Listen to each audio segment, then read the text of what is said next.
gituan ko dating beach mo. Gabi ka lang isa.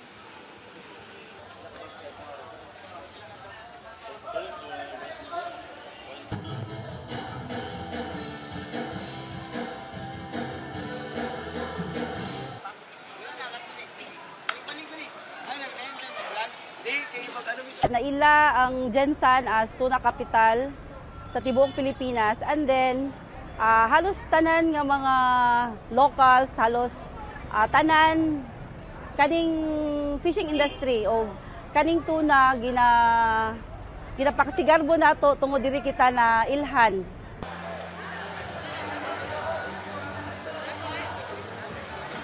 Gina-celebrate nato siya paagig pasalamat sa ato ang mga local fisherman nga sa pila kadugay na nga panahon mo'y ginhimo nga pangabuhian sa taga Gensan.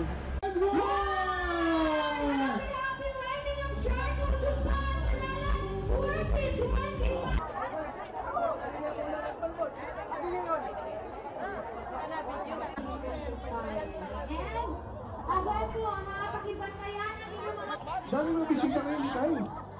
Around 20,000. Yeah, because, you know, Magsugbahan sa dalan, we are so very excited because we will have a sharing of food together with our co-barangays na katabi namin, and we have a lot of visitors also who will join and witness the celebration of Tona Festival.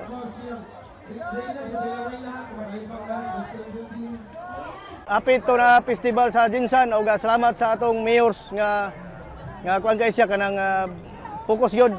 Tapos, good job kayo ng mayor. Salamat kayo sa imo, mayor.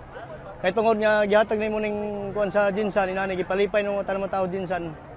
Thank you kay mayor. Ako masulti diri sa Tona Festival is very happy gid ang taga Gensan. Happy talaga basta taga Gensan.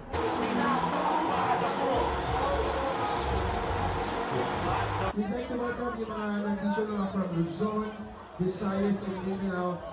This population...